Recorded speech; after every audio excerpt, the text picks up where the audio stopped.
السلام عليكم ورحمة الله وبركاته. الحمد لله رب العالمين، وأشهد أن لا إله إلا الله وحده لا شريك له ولي الصالحين، وأشهد أن سيدنا ونبينا محمدا عبد الله ورسوله الصادق الأمين.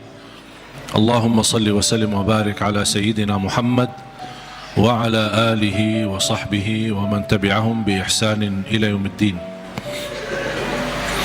اللهم علمنا ما ينفعنا وانفعنا بما علمتنا وزدنا علما وتقى. Para jemaah sekalian yang dimuliakan Allah Subhanahu wa taala,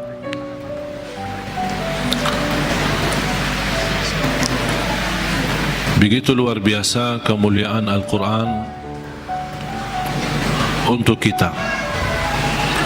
Kita terpilih menjadi umat Nabi Muhammad sallallahu alaihi wasallam, menjadi ummatul Quran.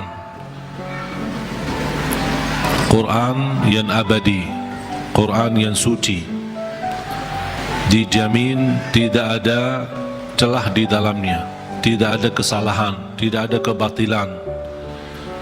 Bahkan dalam lindungan Allah Subhanahu wa taala dari bentuk makna, arti, isinya, tulisannya, halam-halamannya, dan semua dilindungi oleh Allah Subhanahu wa taala. Sebagaimana janji Allah, inna nahnu nazzalna dzikra wa inna lahu lahafizun. Kami telah menurunkan Al-Quran dan kamilah yang menjaganya. Termasuk terjaga ahlul Quran. Bukan hanya Al-Quran sendiri yang terjaga, tetapi ahlul Quran pun dijaga oleh Allah Subhanahu wa taala. Bahkan salah satu lindungan Allah Subhanahu wa taala kepada kita melalui Al-Quran, akan dilindungi oleh Allah ahlul Quran dari siksa neraka Jahannam.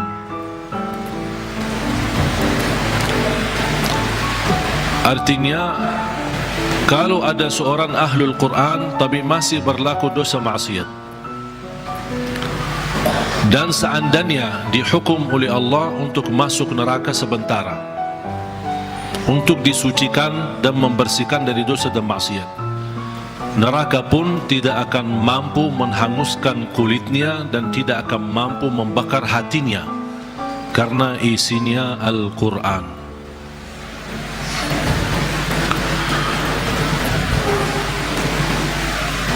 Banyak kelebihan Al-Quran untuk kita. Surah yang paling agung di dalam Al-Quran Suratul Fatihah. Ayat yang paling agung di dalam Al-Quran ayat Al-Kursi. Suratul Fatihah, kalau boleh saya artikan, dialog sama Allah, berdialog dengan Allah. Setiap satu ayat kita baca, Allah jawab kita. Makanya disunnahkan kalau kita baca suratul Fatihah, jangan disambungkan ayatnya. Setiap ayat berhenti. Sebagaimana dijelaskan oleh Siti Aisyah radhiyallahu anha, kana Rasulullah SAW idza qara'a al-Fatihah kana yufassiruha tafsira.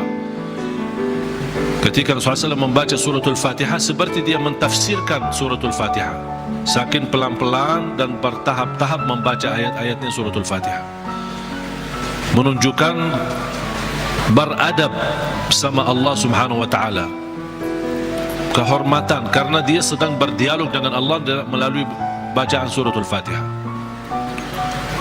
Sebagaimana Rasulullah SAW bersabda di hadis yang diriwayatkan Imam Tirmizi, hadis itu hadis qudsi, qasamtu salata baini wa baina abdi nisfain. Aku telah membagikan salat antaraku dan hambaku, kata Allah, menjadi dua bagian. Dan yang dimaksud kata as-salat di hadis ini adalah suratul Fatihah. Ternyata suratul Fatihah memiliki banyak nama. Disebutkan nama di antara lain Al-Fatihah, Ummul Kitab, Ummul Quran, As-Salah, Asy-Syafiyah, Ar-Raqiyah, Al-Waqiyah, menyembuh segala penyakit, melindungi dari segala bahaya, gangguan, godaan, bahkan bisa menjadi ruqyah. Orang yang tidak fahami ruqyah dan sulit mencari orang yang meruqyahi, lebih baik kita ruqyah diri sendiri. Sering orang bertanya, saya tidak faham ayat-ayat ruqyah, cukup dengan suratul Fatihah. Suratul Fatihah sudah mewakili semua ayat-ayat untuk meruqyah diri sendiri, menjadi rutin dibaca. Boleh jadi wirid, setiap hari kita baca Al-Fatihah 10 kali, 20 kali, 100 kali, semampu kita. Jadi wirid, keberkahannya luar biasa. Boleh menjadi doa dalam air minum kita. Setiap mau minum air dalam botol atau gelas, kita baca Al-Fatihah, tiup di dalam air, kemudian minum. Itu menjadi obat. Biasakan anak-anak kita minum air yang sudah dibacakan dalamnya suratul Fatihah. Jangan menunggu kiai, ustaz, habib datang untuk membacakan Al-Fatihah dalam air. Kita sendiri belajar. Baca 3 kali boleh, 1 kali boleh, 7 kali boleh. Habis itu tiup dalam air, boleh 3 kali. Kemudian silahkan minum. Kasih kepada anak-anak kita.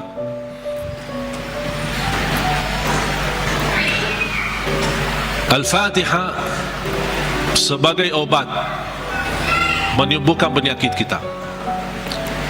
Ada yang merasa gesak di hati, merasa stres kepalanya, boleh taruh tangan yang kanan di atas kepala dan baca Al-Fatihah. Di atas dada kita baca Al-Fatihah. Itu sungguh subhanallah. Al-Quran sebenarnya seluruh Al-Quran, seluruh isi Al-Quran itu obat. Qul huwa lilladzina amanu hudan wa shifa.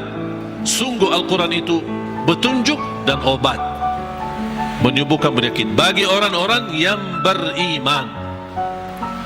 Berarti Al-Quran menyembuh penyakit hanya berlaku bagi orang yang beriman. Yang tidak beriman tidak berlaku.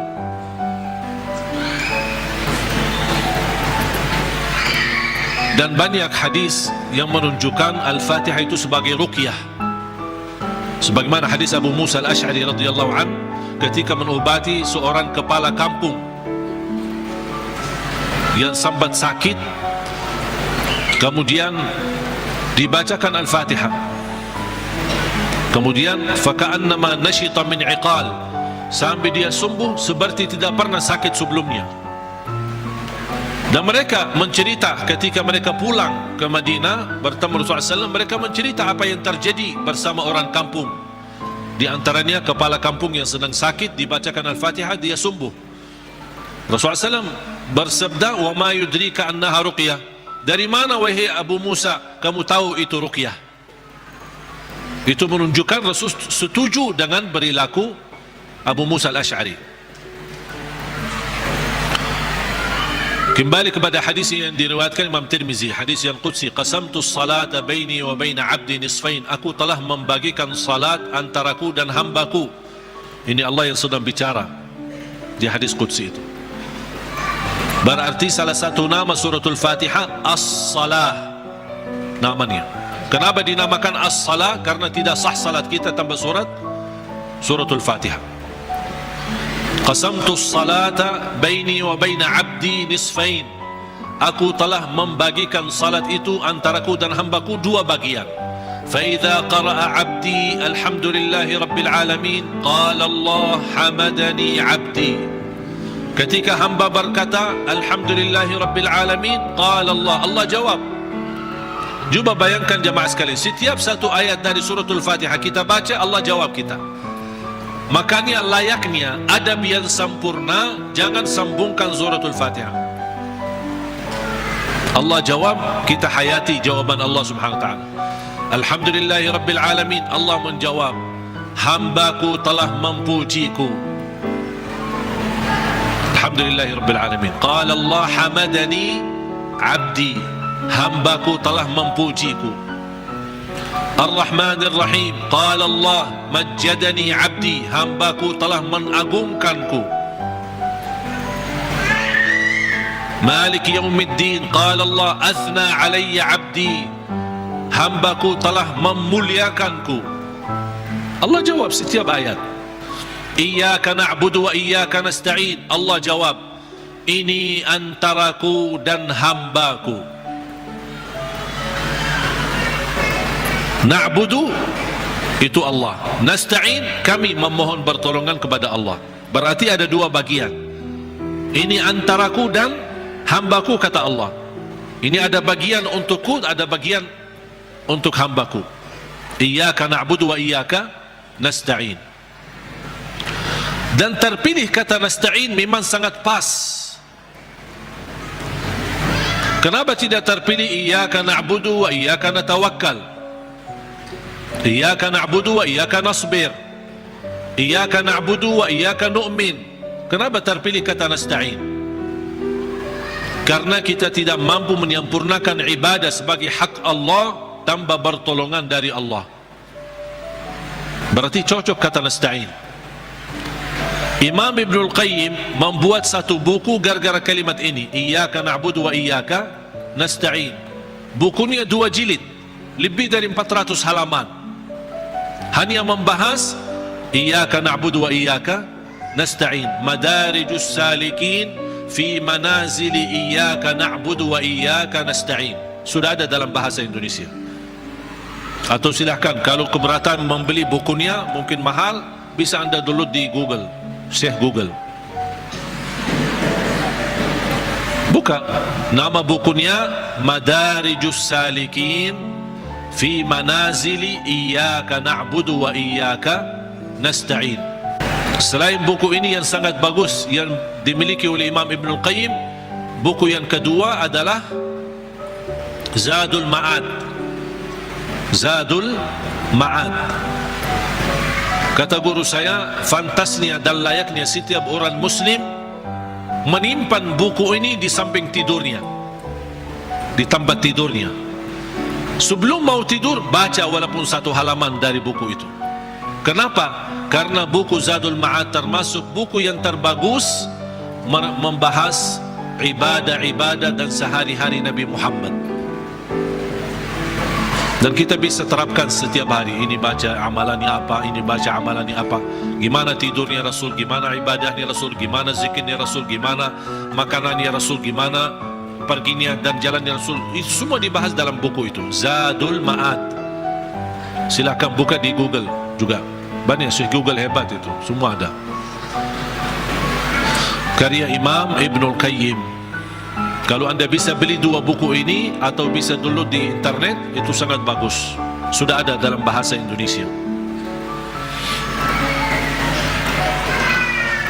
Iyyaka na'budu wa iyyaka nasta'in. Qala Allah, ini antaraku dan hambaku, dan apapun yang hambaku minta aku berikan. Coba gimana jawaban Allah? Iyyaka na'budu wa iyyaka nasta'in, ini antaraku dan hambaku, apapun hambaku meminta aku berikan. Habis itu apa yang diminta oleh hamba? Minta apa? Ihdinas siratal mustaqim. Tetap Allah masih jawab, ini untuk hambaku. Ihdinas siratal mustaqim, siratal ladzina an'amta 'alaihim. Allah jawab, ini untuk hambaku. Ghairil maghdubi 'alaihim waladdallin, ini untuk hambaku. Artinya Allah kabulkan doanya, karena ini doa. Makanya kita tutupi amin. Apa arti amin? Allahumma stajib, ya Allah mohon diterima. Itu makna amin. Mohon ya Allah, terima permohonan kami. Allah menjawab, ini untuk hambaku. Artinya Allah jawab dan kabulkan doa kita. Makanya ketika kita baca Al-Fatihah, kita merasakan berdialog dengan Allah. Dan suratul Fatihah 2 macam doa ada di dalamnya. Ada 2 macam doa. Doa ibadah dan doa masalah. Bukan masalah ya, masalah. Doa ibadah dan doa masalah. Apa beda doa ibadah sama doa masalah? Ini ada dua macam doa, dan dua-duanya ada di dalam suratul Fatihah. Doa ibadah yang isinya memuji Allah tanpa meminta. Doa ibadah memuji Allah tanpa meminta, tidak ada permintaan. Contoh, Alhamdulillahi Rabbil Alamin. Apa permintaannya? Tidak ada. Cuman artinya apa? Memuji Allah. Segala puji bagimu ya Allah. Dan tidak ada kata yang terindah daripada kata Alhamdu, karena Alhamdu sudah mewakili semua segala pujian. Artinya jamaah sekalian, kalau ada di antara kita yang tidak faham cara yang terbaik memuji Allah, tidak hafal kata-kata yang panjang dan indah, tidak hafal Asmaul Husna, aku ingin memuji Allah, cukup satu kata, Alhamdulillahi Rabbil Alamin, mewakili segala pujian. Makanya kata ini sangat luar biasa. Kalau diartikan dalam bahasa Arab, segala puji bagimu ya Allah, artinya semua pujian bagimu ya Allah, segalanya. Makanya disebut kata itu doa ibadah, karena isinya memuji Allah tapi tidak meminta, tidak meminta apa-apa. Doa yang kedua, doa masalah, yang isinya memohon sesuatu. Memohon sesuatu. Contoh, ihdinas siratal mustaqim. Itu kan ada permintaan, makanya disebutkan doa masalah. Layaknya setiap kita berdoa diawali dengan doa ibadah, baru masuk kepada doa masalah. Itu adab, tata cara doa. Jangan langsung baru berdoa, ya Allah ampuni ya Allah. Puji dulu, karena Allah senang mendengar pujian hamba. Allah senang. Buat Allah senang dulu, baru minta. Dan itu sudah dibuktikan oleh suratul Fatihah. Makanya saya selalu berkata, bagi orang awam yang tidak bisa berdoa, tidak mampu doa, tidak hafal doa, atau tidak memfahami bagaimana bisa berdoa, dia cukup membaca Al-Fatihah, mewakili semua doa. Karena isinya doa ibadah ada, memuji Allah tanpa meminta, dan juga ada isinya doa masalah. Boleh enggak saya baca Al-Fatihah supaya anak saya mendapatkan hidayah, supaya anak saya disembuhkan oleh Allah, supaya saya dapat jodoh, supaya saya diberikan kemudahan? Doa. Al-Fatihah mewakili semua doa bagi orang yang tidak faham doa atau tidak bisa berdoa. Jadi diawali doa kita dengan ibadah atau doa ibadah yang isinya memuji tanpa meminta, baru masuk ke tahap yang kedua, doa masalah, memohon kepada Allah SWT. Dan juga tolong jamaah sekalian perhatikan, habis dibacakan Al-Fatihah sampai iyyaka na'budu wa iyyaka nasta'in, belum meminta apa-apa. Kita memuji Allah, mengagungkan Allah, memuliakan Allah, kemudian kita mengaku sebagai hamba Allah, dengan kita ikrarkan iyyaka na'budu, itu hakmu ya Allah, dan kami memohon pertolongan. Dan pertama permohonan bertolongan kepada Allah, dan yang terbaik pertolongan yang kita mohonkan kepada Allah adalah minta hidayah kepada jalan yang lurus. Jamaah sekalian, ayat Al-Fatihah disusun itu betul-betul rapi, tidak sembarangan kata-kata yang terpilih, termasuk meminta hidayah. Kalau kita dapat hidayah, segala urusan kita beres. Karena kata ihdinas siratal mustaqim bukan berarti kita memohon hidayah kepada jalan yang lurus dalam hal agama, itu tidak, bukan hanya itu saja. Tapi ihdinas siratal mustaqim dalam mengurusi rumah tangga, ihdinas siratal mustaqim dalam mendidik anak, ihdinas siratal mustaqim dalam mencari nafkah dan rezeki, ihdinas siratal mustaqim dalam kehidupan kami sehari-hari, ihdinas siratal mustaqim dalam beribadah, ihdinas siratal mustaqim dalam ikhlas, ihdinas siratal mustaqim dalam sabar, ihdinas siratal mustaqim dalam syukur. Semua hal-hal yang kita butuhkan, dunia maupun akhirat, ibadah maupun tidak ibadah, beramal apapun, kita memohon petunjuk hidayah kepada jalan yang lurus. Artinya kita memohon melalui ayat ini, kita berharap segala aktivitas kita bisa mendapatkan yang terbaik di jalan Allah. Ihdinas siratal mustaqim, berilah Allah petunjuk kepada jalan yang lurus, yang terbaik.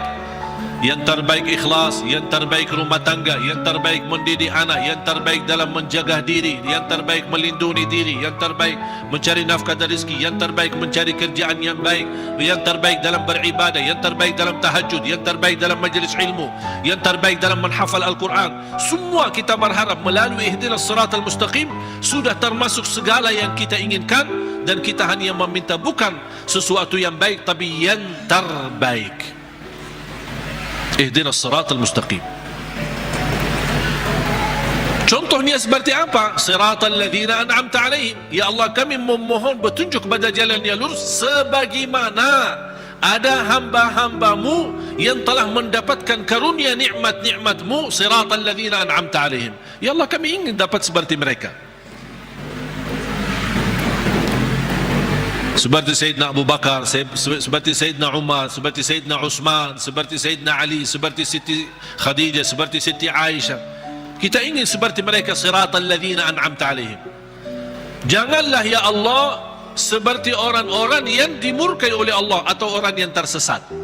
Ghairil maghdubi alaihim waladdallin. Ya Allah, jauhkan, lindungilah kami dari situ, dari hal-hal yang mendapatkan kemurkaan-Mu. Kami tidak mau.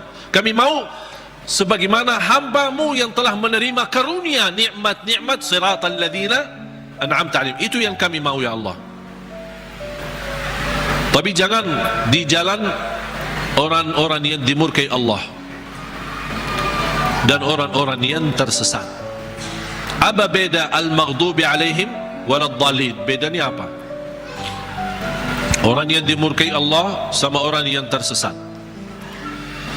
Orang yang dimurkai Allah yang memiliki kemampuan ilmu tapi tidak menggunakan ilmu untuk mendekatkan diri kepada Allah, sombong. Mereka berilmu tapi sayang sekali ilmu yang mereka dapatkan hanya ingin menunjukkan kelebihan diri, menunjukkan dirinya sebagai orang yang hebat, bukan untuk digunakan untuk mendekatkan diri kepada Allah. Dan ketua umum majlis ghail al-maghdubi alaihim orang Yahudi. Ketua umum majlisnya orang Yahudi. Yahudi adalah kelompok atau golongan yang berilmu, tapi mereka mendapatkan kemurkaan Allah karena mereka tidak pernah menggunakan ilmu tersebut. Justru kecerdasan mereka dengan kehebatan ilmu mereka, mereka menggunakan untuk mensusahkan umat. Paling hebat ikut ilmu ekonomi Yahudi, paling hebat ilmu media Yahudi. Makanya sekarang mereka seluruh media itu dimiliki oleh Yahudi. Ekonomi dunia dikuasai oleh Yahudi karena mereka punya ilmu. Tapi mereka kenapa kuasai? Bukan untuk digunakan untuk kemudahan bagi manusia, tapi justru mereka menggunakan untuk kemanfaatan buat mereka sendiri. Makanya Allah murka terhadap mereka. Waladdallin, orang-orang yang tersesat, yang suka mengamalkan amalan-amalan tapi tidak ada ilmunya.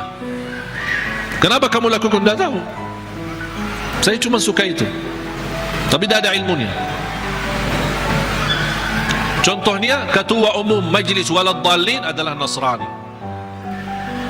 Nasrani ahli ibadah, beda sama orang Yahudi. Kalau Yahudi ahli ilmu, kalau Nasrani ahli ibadah. Bahkan mereka menggunakan rahbaniyah, memaksakan diri beribadah sepanjang hari, sampai ada yang mendiamkan diri di sebuah tempat yang tidak bisa ditinggalkan, tidak mau nikah, tidak mau makan daging, tidak mau makan ini segala.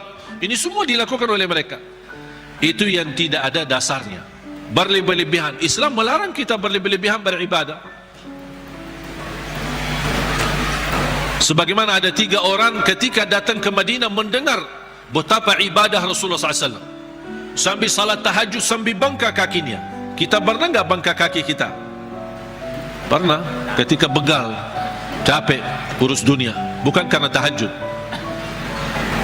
Bagaimana SAW puasanya, gimana SAW tahajudnya, gimana SAW ibadahnya. Ada 3 orang mendengar berita-berita, sambil mereka merasa, aduh, kalau Nabi Muhammad begitu luar biasa ibadahnya, gimana kita? Sambil ada di antara mereka yang berkata, kalau memang begitu ibadah Rasulullah SAW, saya akan berpuasa, tidak akan buka. Artinya mau berpuasa setiap hari, sepanjang hayatnya, sepanjang hidupnya. Bukan tidak makan sama sekali, tetap makan, tapi maksudnya setiap hari mau puasa sampai mati. Yang satu lagi kata orang, saya akan tahajud, tidak akan tidur. Yang ketiga berkata, saya tidak akan nikah, karena dia merasa terhina, atau merasa dirinya rendah, atau merasa dirinya tidak ada artinya dibanding ibadah Rasulullah SAW. Kalau Rasul saja yang diampuni Allah begitu luar biasa hebat ibadahnya, aku merasa malu, ya udah saya tidak mau nikah. Mengapa? Agar saya kosongkan waktu saya untuk beribadah, mendekatkan diri kepada Allah. Ada di antara mereka yang di riwayat lain disebutkan, saya tidak mau makan daging. Berita ini, percakapan mereka ini, berbicaraan mereka ini sampai ke telinga Rasul. Rasul naik mimbar. Ma balu aqwamin, mengapa ada kaum atau perkataan seperti ini? Inni la atqakum lillah wa akhsyakum lah. Aku yang paling takwa kepada Allah dan paling takut kepada Allah. Aku tahajud dan tidur, aku puasa dan buka puasa, aku makan daging atau juga nikah. Rasul menceritakan, ini semua tidak akan menghalangi kita kalau kita mau bersungguh-sungguh beribadah. Itu yang disebutkan kata rahbaniyah, yang sering dilakukan oleh Nasrani. Makanya kita memohon petunjuk pada jalan yang lurus, tapi jangan sampai kepada jalan yang dimurkai Allah atau jalan yang tersesat. Kami tidak mau punya ilmu tapi tidak pernah gunakan ilmu untuk mendekatkan diri kepada Allah. Saya tidak mau juga beramal tanpa ilmu, karena saya khawatir nanti jadi orang yang tersesat. Amin. Allahumma terima. Ya Allah, mohon diterima.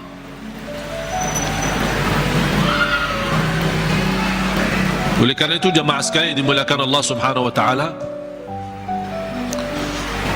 coba betapa mulianya suratul Fatihah.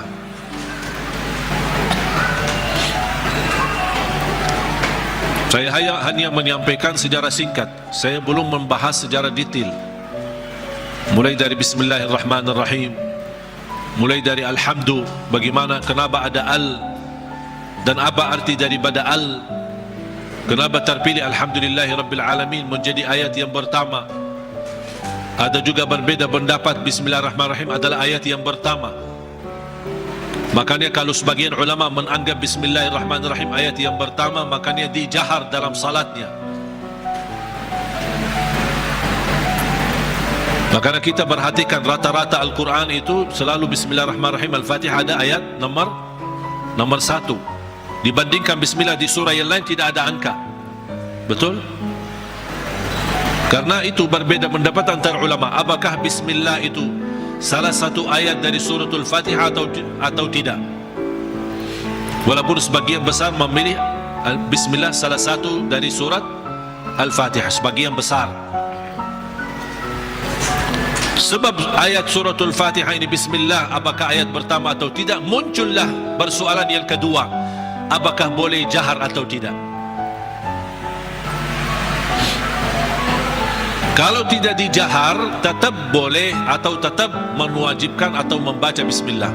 Bagi orang yang suka baca sir, tetap baca Bismillah, karena dia sebagian dari surat. Jangan Allahu Akbar baca doa iftitah langsung Alhamdulillahi Rabbil Alamin, mana Bismillahnya? Tetap dibacakan walaupun sir, tidak dijahar. Menurut saya bagi soal jahar atau sir tidak masalah. Keras suara atau tidak keras suara tidak masalah. Bagi saya tidak masalah. Dan saya selalu sesuaikan masjid yang suka keraskan suara dengan bismillah, saya suka tanya kalau diminta jadi imam. Kalau jahar bismillah, saya jahar. Kalau disirkan, tidak dikeraskan, saya tidak keraskan. Kunut subuh, kalau dia masih baki kunut subuh dan saya diminta jadi imam, saya baki kunut subuh. Kalau masih tidak baki kunut subuh, saya tidak baki kunut subuh. Saya tidak suka maksa. Tak, saya tidak mau kunut subuh. Kalau saya jadi imam, saya tidak mau kunut subuh. Kenapa? Beda, sesat semua. Dah, gampang. Alhamdulillah, hal berbeda, tidak masalah. Yang saya paling suka masjid netral. Ketika saya masuk masjid, saya suka tanya ketika diminta jadi imam, karena mereka berharap mudah-mudahan ini. Padahal saya suka mundur, saya tidak mau jadi imam karena pensiun jadi imam. Tapi kadang-kadang jamaah mengharapkan, barangkali niatnya mengharap berkahnya, mengharap apalah gitu. Akhirnya saya harus turuti permintaan mereka. Tapi saya suka tanya, jahar bismillah atau tidak, qunut subuh atau tidak, habis salat zikir atau tidak, doa atau tidak, bisa disesuaikan. Karena ini semua hal berbeda pendapat. Saya suka masjid netral. Ketika saya tanya, bebas. Mau jahar boleh, tidak jahar boleh, kunut boleh, tidak kunut boleh, bebas kami, tidak masalah. Kita ikuti imam, yang penting kita salat. Dan itu yang kita perlukan, masjid yang netral, tidak fanatik, supaya kita bisa bersama-sama.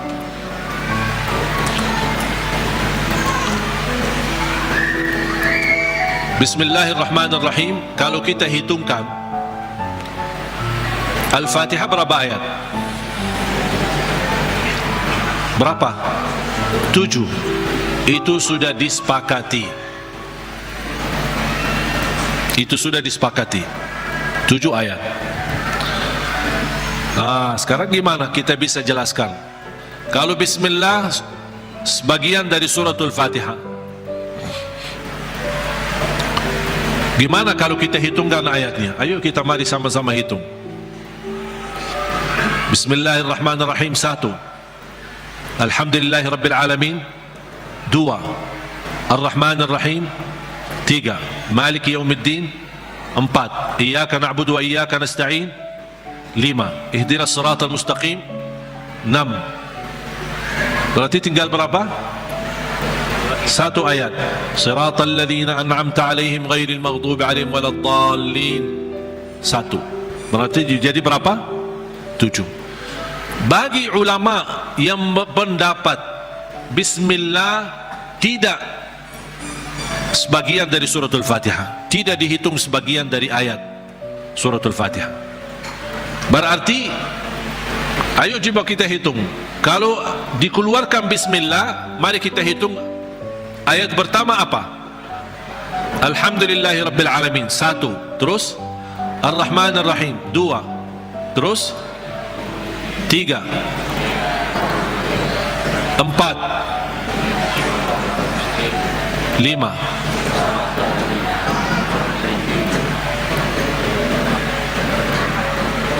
Ini kan 1. Siratal ladzina an'amta 'alaihim ghairil maghdubi 'alaihim waladdallin 1. Berarti berapa? 6. Terus 7-nya mana? Siratal ladzina an'amta 'alaihim terus ghairil maghdubi 'alaihim. Ulama yang menganggap bismillah tidak sebagian dari ayat suratul Fatihah, siratal ladzina an'amta 'alaihim, stop 1 ayat. Itu yang menjadi yang ke-6. Ghairil maghdubi 'alaihim waladdallin yang ke-7. Karena siratal ladzina an'amta 'alaihim sudah sempurna makna. Kalau kita berhenti, sudah selesai, makna jelas, sempurna, tidak ada kaitan dengan selanjutnya. Makanya dianggap itu 1 ayat. Walaupun rata-rata Al-Quran yang kita lihat semuanya tidak ada angka di situ kan? Karena apalagi yang di Madinah yang menuliskan Al-Quran ini, salah satu ulama namanya Syekh Uthman Taha, penulis Al-Quran di kota Madinah, dia mengikut mazhab Imam Syafi'i. Makanya dia menuliskan bismillah ayat nomor pertama. Dan itu yang diberlakukan oleh sebagian besar di mana-mana, di Mesir, di mana-mana selalu Al-Quran kita perhatikan selalu bismillah ayat yang pertama. Yang saya ingin sampaikan, yang kita sudah fahami, Al-Fatihah 7 ayat. Jahar bismillah, tidak jahar bismillah itu tidak masalah. Yang penting kita bisa memperhatikan bacaan-bacaan kita, khususnya suratul Fatihah. Kalau bisa berlahan-lahan, bertahap-tahap, tidak sambungkan ayatnya, karena kita ingin menghayati, berdialog dengan Allah Subhanahu wa Ta'ala. Sudah jelas? Oleh karena itu jamaah sekalian, mari kita sama-sama belajari dalami suratul Fatihah, surah yang paling agung di dalam Al-Quran, surah yang luar biasa, memiliki keistimewaan, memiliki keberkahan yang dahsyat. Jangan kita hanya membaca sampai 17 kali di dalam salat fardu, tapi tidak merasakan sedikit apapun dalam hati kita. 17 kali itu minimal, tapi kita tidak merasa apa-apa, seperti ayat-ayat yang lain. Padahal suratul Fatihah ini kalau betul-betul kita bisa fahami dan belajari dan mendalaminya, wallahi bakal nangis, saking agungnya dan indahnya suratul Fatihah. Cukup keindahan di dalamnya kita berdialog dengan Allah. Kita hamba yang masih banyak dosa, yang masih kotor, yang tidak banyak kekurangan, yang tidak banyak sempurna, banyak kekurangan ikhlas kita dan banyak kekurangan khusyuk kita. Tapi ketika kita baca Al-Fatihah, Allah masih berkenan menjawab kita di setiap ayat yang kita baca. Oleh karena itu hayati Bismillahirrahmanirrahim dengan artinya dan maknanya yang segitu dalam. Alhamdulillahi Rabbil Alamin, segala puji bagimu ya Allah. Dan Allah menjawab kita, hambaku telah memujiku. Makanya saya senang ketika baca Al-Fatihah, apalagi kalau lagi sendirian, lebih menikmati. Ketika jadi imam memang terbatasi. Kalau kita ingin berlama-lama baca Al-Fatihah ketika jadi imam, orang takut nanti di belakang fikir kita lupa ayatnya. Alhamdulillahi Rabbil Alamin, Ar-Rahman Ar-Rahim. Kita kan lagi hayati, jadi bingung kan. Diam sebentar aja langsung dijawab. Saya ingin menghayati, memberi kesempatan Allah menjawab saya agar saya bisa merasakan jawaban Allah. Ar-Rahmanir Rahim, Maliki Yawmiddin, Iyyaka na'budu wa iyyaka nasta'in, Ihdinas siratal mustaqim, Siratal ladzina an'amta 'alaihim, Ghairil maghdubi 'alaihim waladdallin. Amin. Amin sama seperti baca Yasin. Gimana baca Yasin? Yasin. Gitu? Betul? Gimana? Yasin. Gimana baca Yasin? Yasin. Amin. Kita sering waladdallin. Amin. Apalagi anak-anak. Amin. Yasin. Sebagaimana dijelaskan oleh Imam Ibn Kathir rahimahullah dalam tafsirnya. Mudah-mudahan pertemuan ini kita kupas walaupun sedikit dari suratul Fatihah. Mudah-mudahan insyaAllah menjadi bahan ilmu buat kita untuk ke depan kita bisa menghayati dan bisa dalam membaca suratul Fatihah di dalam salat maupun di luar salat, kita bisa merasa tersentuh hati kita.